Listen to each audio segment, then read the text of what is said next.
Hello, football fans. Welcome back to What Culture Football. I am Gareth here on a Saturday with my lovely friend Andrew. Say hello, Andrew. Hello. Awesome stuff. We're in joyous mood today because a lot of stuff went down with the Champions League last night. This is the Champions League preview show. And without further ado, we need to address the Barcelona in the room, Andrew. Come on. Oh my goodness! I feel your pain today. I'm just in a old Wrexham shirt, so I've got I've got pain yourself. I've had like 11 years of National League pain. So yeah, seeing Barcelona get humiliated in the Champions League, it's different levels, but it was nuts. It was, I mean, the bar was set after 7 minutes when it was 1-1, and it could have probably been 2-2 or 3-2 at that point, and it's just like. It was an absolute dismantling. It was dominance from Bayern Munich. I mean, me and Will Bunn did a preview show of this earlier in the week, and we both, actually I think he did go with Barcelona, but we both thought if it went Bayern's way, it could be a dominant one. But by dominant, I thought, yeah, they could maybe put 3, maybe 4 past Barcelona, and it was 8. It was remarkable. I think a big thing that was the focal point, or let's say the centre talking point after the match, was the high lines that both teams were playing. It was literally a case of, it seemed that each team wanted to get their entire squad in the other person's half for the entire game. And it just left people open to counterattacks. Barca give the ball. I've never seen a Barcelona team give the ball away so easily that often in my life. It's remarkable. I think, who said it? I think Steve McManaman or Owen Hargreaves said it was literally Barcelona getting Barcelona. They were just getting pressed and throwing that ball away. And Bayern are looking frightening. They're looking frightening. Yeah. Like, have you heard Thomas Muller after the game? He was just talking about saying, "Oh, they can go up another level.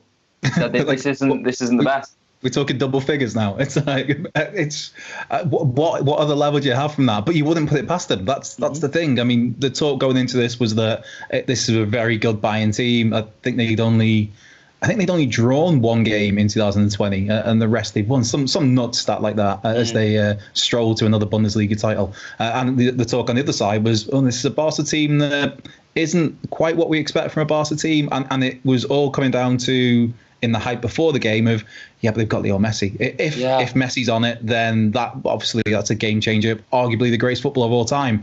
But he wasn't on it. Bayern Munich most certainly were on it. And like you, it's I can't believe how many times Barcelona gave the ball away, and not just giving it away, but the positions they give it away. They were still, in one way, it's admirable that they still tried to play it out from the back when they're kind of 4-1 down to half time. But they were giving it away in their own box from restart. It was crazy to see. It was rather alarming seeing a side that for years, for a generation, have been famed for playing as a team. Really, they've had Messi as that spearhead, this talismanic player, but they've been famed just being a team, just being a squad of players that they have one philosophy and they just stream the ball together, and it's been beautiful to watch. Here, it looked like 11 different players just playing 11 different games. It was like you saw Vidal just trying to beat everyone up. He was just out for a fight. Ter Stegen was having a personal game with himself, seeing how accurately he could pick out Bayern Munich players every time he pinged the ball out. Messi and I know he's done this over the last couple of years, probably since he's getting a bit older. His legs aren't necessarily going, but he's been a bit more efficient preserving his energy. But every time he lost the ball, he'd stand still and probably start. Well, there was a point where he stood still and started walking the opposite direction, which. Yeah.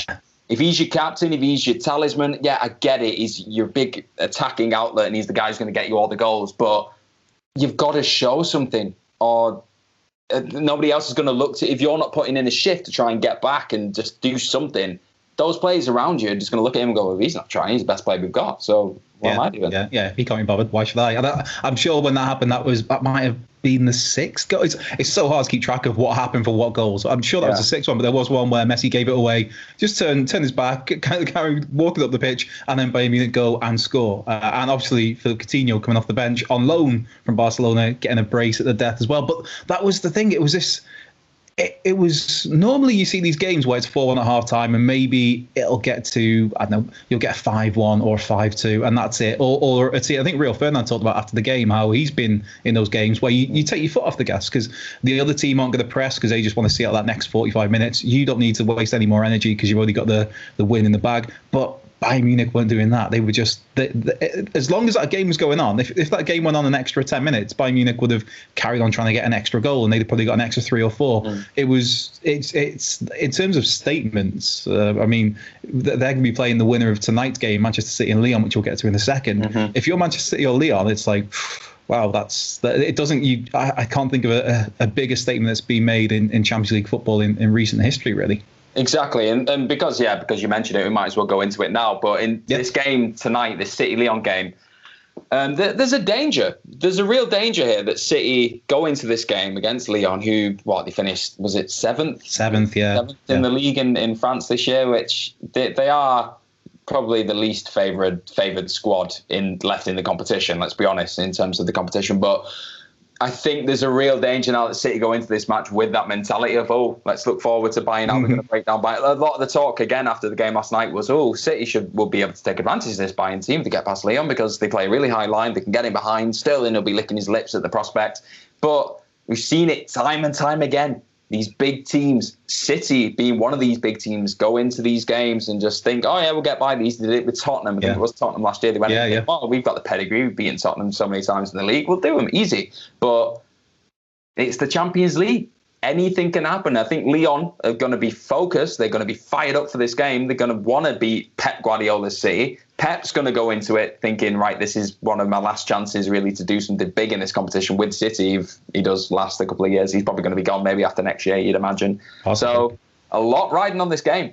Yeah, and this is also, you got to think for both teams, the last time they faced each other was in last season's Champions League, and Manchester City didn't get a win over Lyon. Lyon got a 2-1 win, and I think it was a 2-2 draw they had in the group stages. So if you're Lyon, you're thinking, well, we've already got a result against them twice last season. Manchester City, you're thinking, right, I want to put that right, which I think, knowing Pep Guardiola and knowing how meticulous the detail is, he'll have studied all of those games, or every single angle and minute of those games from last season, and he'll have constructed a way to try and get past Lyon, which, I mean, it's hard to look past Man City for a win in this, clearly, but Manchester City at the back, they're not. I mean, we talked then about how Bayern Munich. Yeah, it's not to say Bayern Munich won 8-2, but teams can get at them. But Manchester City, teams can get at them at the back. I mean, they've got Aymeric Laporte, a centre half, who's a quality defender. But then, who's going to be alongside him? Is it going to be Fernandinho shoehorned in there? Otamendi, you don't fancy. John Stones, Pep doesn't seem to fancy anymore. Talk of Eric Garcia, the young lad playing, even though he might be off in the summer to Barcelona.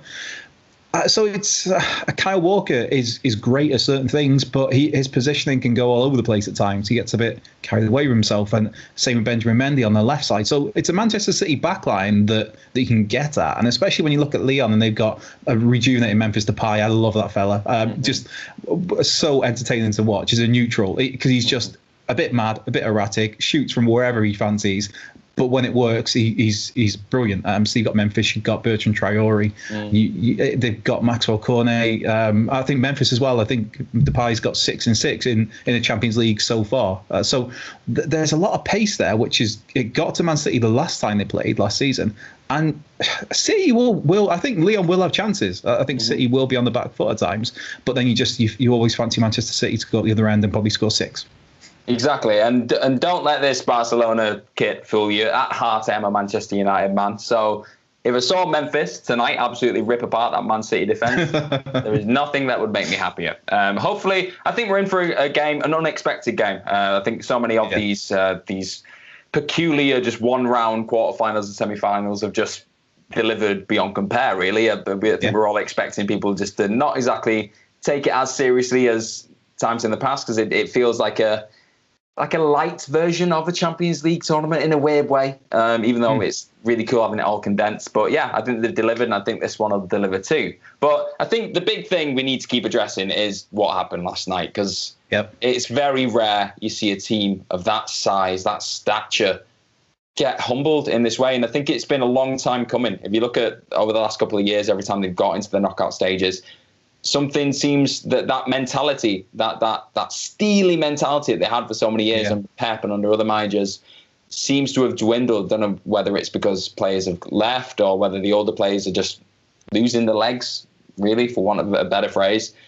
So what's next? What is next for Barcelona? Yeah, we need to talk about Barca.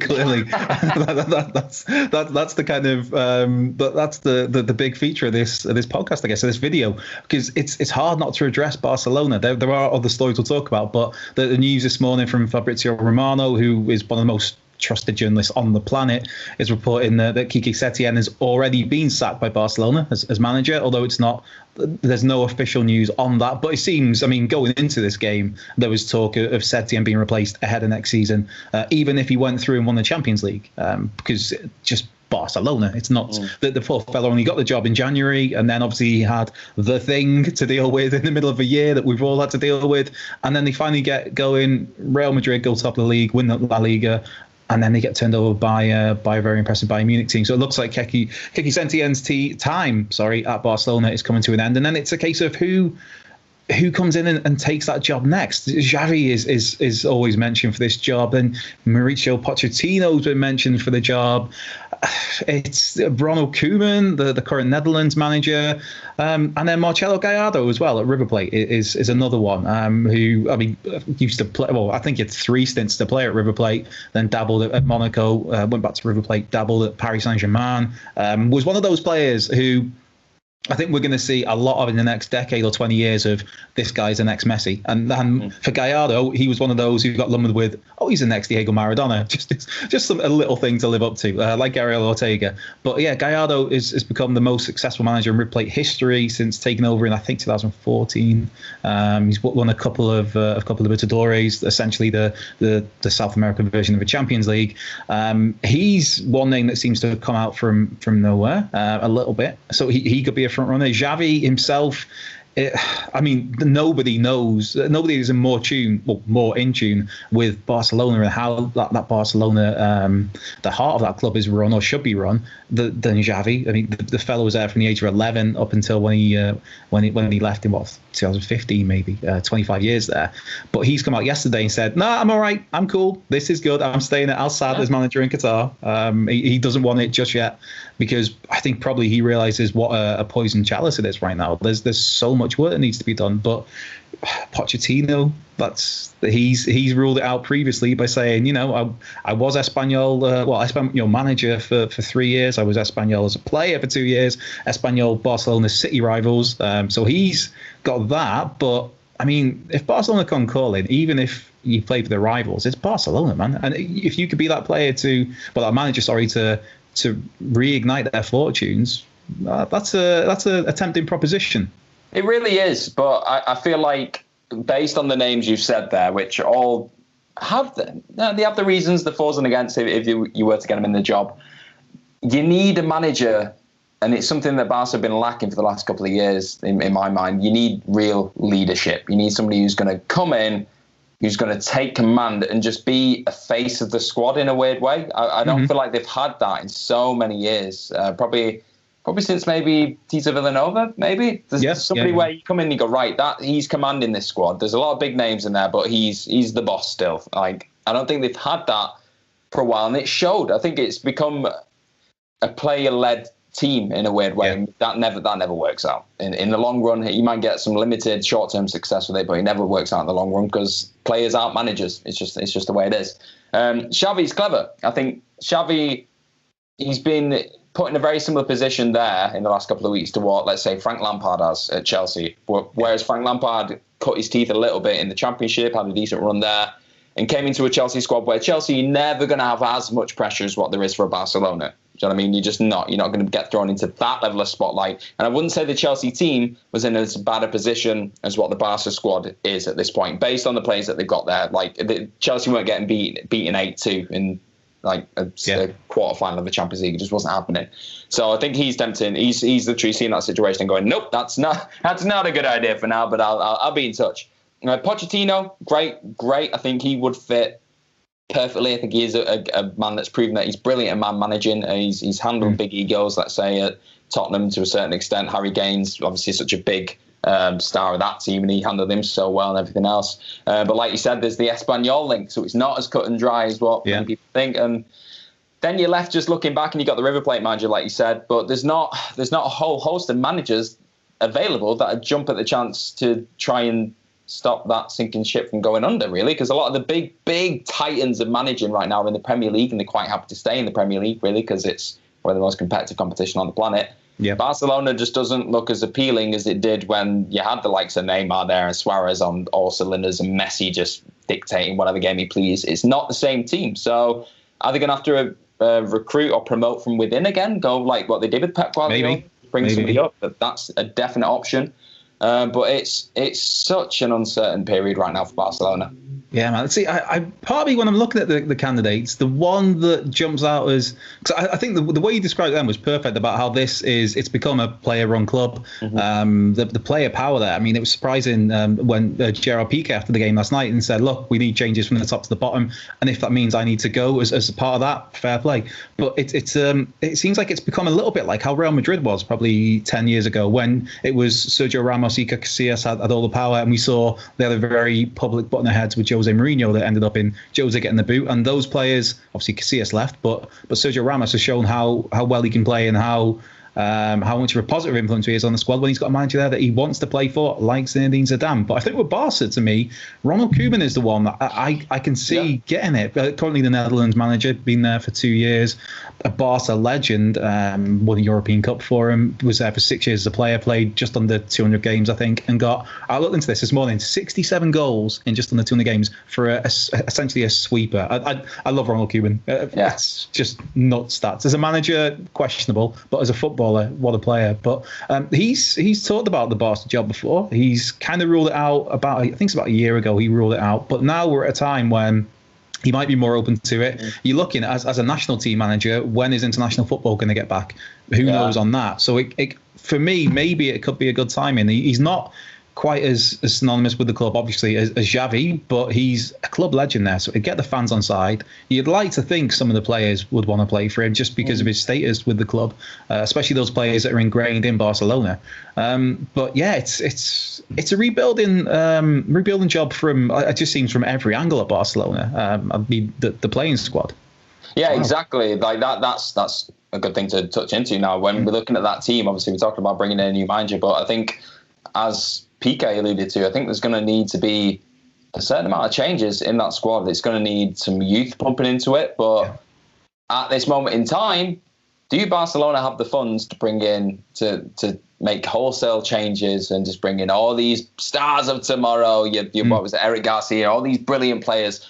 Have they got the money? Have they got the clout? And if they do, who do you bring in apart from, let's say, an Eric Garcia? Who is available and who fits the mold, let's say? Yeah. I mean, he's young. He came through at Barca in the first place. He's been in the system.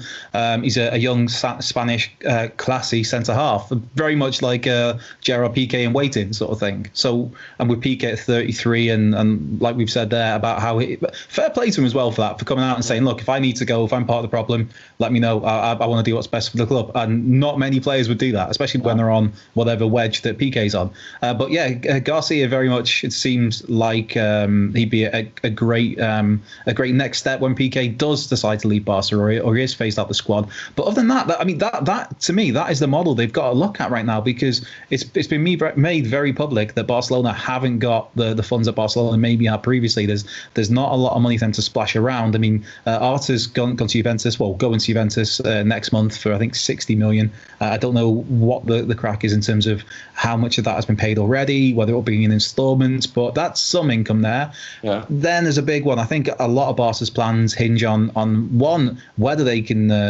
get Coutinho off their books, and two, if they do, how much can they get for him? I mean, obviously, he's done himself no harm in terms of for potential suitors by popping up with 2 goals in the Champions League quarterfinal against Barcelona. But for me, they've got to look at players who are maybe just players that want to come and play for Barcelona. Like Eric Garcia is young, a huge prospect, and wants to play for Barcelona, and obviously it's not going to be a massive outlay in terms of finances for them. I think that's the model they might have to look at, really, because they can't go even spending 20-30 million on somebody. When you look at the holes in that Barcelona squad and what needs replacing, it's a big job. It's a couple of seasons sort of job you're looking at. It's not a quick fix, I don't think. So that's why they were probably linked with somebody like Willian for so long on a free transfer from Chelsea. Yeah, and I think it's frightening just hearing you there say something like along the lines of players who want to play for Barcelona.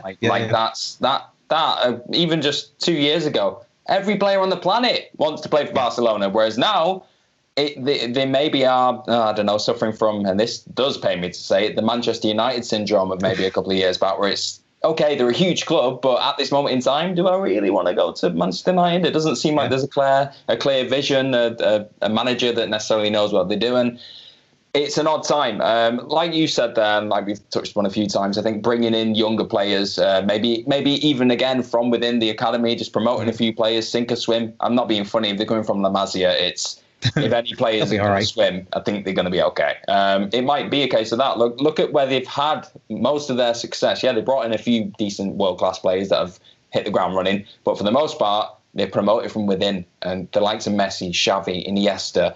You look at, obviously, Piqué went to United, did really well, came back to Barca.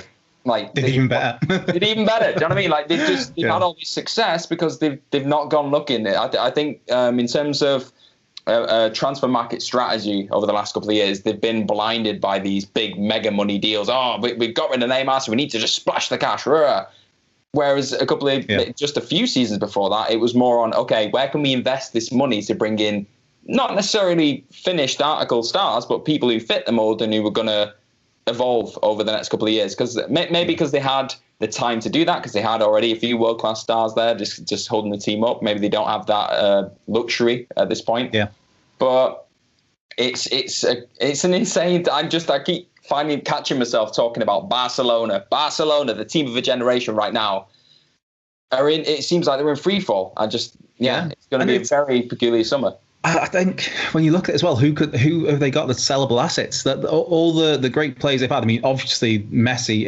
If for some reason they decided to sell Messi, that'd still bring in a massive amount of moolah for them. But I mean, if Luis Suarez goes now, that's going to be on the cheap. There's talk of him maybe going to the States, to the MLS, to I think into Miami. David Beckham's team have been linked with him. And I think he's 34, maybe 35 even now, Suarez. But you're looking at the sellable assets there. They've had these players who have been so great, such great servants for the club for so long, but they never got sold on. So Barca never got to bring in any money for them. And now it's like, well, could you maybe get rid of, what would they say if they got rid of Griezmann so quickly? But that when you're looking at what players you could get money for, Griezmann's there. I mean, obviously they brought in Frankie de Jong last summer, who I think he'll be fantastic for them, but that's very much, he'll be there for 10, 12 years, I'd imagine. But it's hard for them to generate money right now, I think. Maybe it is. Maybe they got carried away and lost track of the model that they've stuck to so well since the days of Johan Cruyff of looking from within and ingraining that Barcelona mentality and that style of football into your players from an early age, and you bring them through. And instead they've gone out, like you said, that maybe that Neymar money did it, where they saw that and just thought, right, everybody knows we've got this. The fans know we've got this. They're calling out for big name signings. Right, let's get Griezmann, let's get Frankie de Jong. But one transfer, just before we wrap this up as well, that is kind of come out. I say it's kind of come out of nowhere this morning, but it's a culmination of two transfers that have been on and off and rumbling on for a couple of years, really, is that Manchester United and Juventus may do a swap deal involving Paulo Dybala and Paul Pogba. Now, Dybala nearly went to Manchester United last summer. There was no secret United room for him. He publicly talked about how that there were talks between the two clubs and how he'd be open to it, and then it didn't happen. So there's that. And then obviously Paul Pogba, since he left Juventus a couple of years ago, has constantly been linked with a move back to Turin. And now Andrea Pirlo, the new Juventus manager, who played alongside Pogba. So it's one of those where it catches your attention this morning, but then it kind of makes sense because so many angles of this story have either been rumbling away for a while, or you can see the logic in it. Maybe not from a Manchester United point of view, though. I don't know. It's a weird one because it's not something we've been actively thinking about as United fans at this point, because we've been that distracted by the Jadon Sancho saga. We just love a saga, don't we? It's great. We don't just get deals done. Wesley Sneijder. No. I know. It pains me. I'm not even a Man United fan. It's great. It's just relentless. It happens every single year. But it's something that we've not necessarily thought of as an option because, to be honest, in terms of Pogba ever since lockdown, I've been quite happy with him because I feel like he's finally in a team now. I feel like there's enough players around him, enough people just sharing the load. I don't feel like he feels the need to puff his chest out and showboat and be, I'm the commander of this team, I'll win us the game. It's like, what's his name? Solskjaer's finally got his arm around him and said, right, I need you to play this role. You're good at this role. Be this midfielder that is just a powerhouse. You can spray that ball around the park and then make those runs into the box whenever we need you. But you don't need to grab this ball and just try and take everyone on. That's not the idea. We don't need that. We've got players that can pick holes now. And we've got attacking players that can do the job. So it feels like Pogba now, in a way, has found his home in that team. Yeah. So suddenly here, there's going to be a swap deal. It's like, okay, cool. Number one, these two are pals and buddies. That was a lot of the lure early on for Dybala to come over to United. The fact that he got to play with his old pal Pogba again. He was like, well, hey, so result. So to swap instantly makes you go, okay. So one of the main reasons for him coming to United would be taken away if he swapped to Juve. I get why Juve would want him, because it seems like he was in his element at Juve. I think we saw the best of him as an individual. At Juve. I'd say as a player, I think over the last couple of months, he's finally shown what he can be as a team player. And Paulo obviously loves him. There's a lot, like you said, there's a lot of different sides to this that makes sense. But equally, bringing in Dybala at this point, the position he plays right now, I feel like that's the position where Bruno's really come into his own as being this attacking midfielder that can play off a striker and just has so many different elements to his game. He's become a pivotal part. I can't sing the guy's praises enough. He's completely transformed this United team for me personally. He's just been outstanding. To bring Dybala in, he's competition. Competition's great, but he's going to want to be in that team every single week. Does that mean pushing him out to the wide? Does that mean pushing him up as a striker necessarily? I don't think he plays very well as a number 9 personally. So it just feels like a luxury signing again. And I've said that word a couple of times in this video, but he feels like just an excess signing. Just go, we've got another big name in. He's not going to be like for Pogba. So for me, it doesn't make that much sense. Yeah, no, I agree. That's what I mean. I think for Juventus, it makes sense. But for Manchester United, the stories in the week since Pirlo took the job at Juve has been that Dybala might be one of those he'd be quite happy to offload to get that wage off the books. But then obviously, if you bring in Paul Pogba, that's probably even more of a wage. But yeah, the Juventus need. I mean, Blaise Matuidi has gone to Inter Miami this week, so they need some new life in that Juventus team. And in new life, they might revisit some old life and bring back Paul Pogba. That for them makes sense. But I totally agree 100% with Dybala at United, where he's a great player, but like you said there, his prime position is just off the striker as a number 10. You can put him out wide, and we've seen him play for Juventus where he plays off the right at times, and he's good. But his prime position, where he's most effectual, is behind the striker, and you cannot not play Bruno Fernandes there. And also, if this deal did go through, I mean, one, to me it says that Jadon Sancho isn't happening, and I'd imagine Dybala probably goes on the right for United primarily. But also, then you've got a gap in midfield. I mean, I like Scott McTominay. I think he's great. Matic has been really good since the restart, to be fair to him. Fred, I love Fred. I think he's great right now anyway, but he still has his moments. And then you got like Juan Mata and obviously Bruno, but there's a massive gap there if Paul Pogba goes. And maybe that's Solskjaer's thinking. Maybe he sees something in Dybala where he thinks he could be my right-sided solution instead of Sancho, and then I'll use the money we would have spent on Sancho to maybe go after Saul Niguez at Atletico Madrid. That's another name that's come up recently. And that'll probably be maybe 70 million outlay, 60. I don't know, because the market is so up and down right now because of everything that's gone on lately. So maybe he sees this as a way of bringing in that right-sided solution while keeping funds free to strengthen the squad elsewhere. Maybe a centre-half and something like Saul could be an option. But yeah, I'm intrigued to see if it happens, but I think for United, I think it's more of the first step of a I'd say a summer-long transfer policy, but a month-long transfer policy, where this is the first step, and then we use our money to bring in a midfielder and possibly a centre-back as well, rather than just going, right, here you go, Dortmund, here's 120 million for Sancho. I mean, who would you prefer, Sancho or Dybala, really? Or say Sancho or Dybala and Saul as an example. Bringing in Saul, I'd definitely go for that. Just purely, I like having strength in depth and just having players that are going to challenge, but not necessarily upset like the rest of the locker room, the dynamic. So I probably would go for that. I think Sancho's good, and I think he's worth I think he is worth the money that is being put on the table for him. If you look at his stats over the last year or two, like And he's English, so he's just it's going to be a high price. It's just the way it is. When an English team tries to buy an English player back, it's just the way it goes now. I think I would go for the sole Dybala thing, possibly, just because you've got that midfield plug happening there. If we do lose Pogba, it makes more sense. But honestly, just sign someone. Just anyone. We'll take what we can. Honestly, looking at City, they've already signed a couple of players. Chelsea are going crazy. Liverpool have even started signing players. Just get somebody. But that is perhaps a podcast for another time where we can sit here and talk about all the players linked to United. There's a couple. But yeah, this has been the Champions League preview. We've got this City-Lyon match tonight, which promises to be another belter in the string of brilliant Champions League matches that we've seen over the last couple of weeks. Do not forget, United are playing in the Europa League tomorrow as well. I will be watching that. Where can they find you on Twitter, Andrew? At Cultured Left Peg. Fantastic. You can find myself at gmorgan04. We've got What Culture Football as well to go and follow there as well. Do not forget to like, share and subscribe to all things What Culture Football on YouTube, and check out all the articles as well on the website, whatculture.com. I have been Gareth. I've said whatculture.com a lot. I might have to stop saying whatculture.com. Tick, tick, tick. Everything's done, I think. Tick, tick, tick. We will see you all very soon. Enjoy the footy. Bye-bye. Players.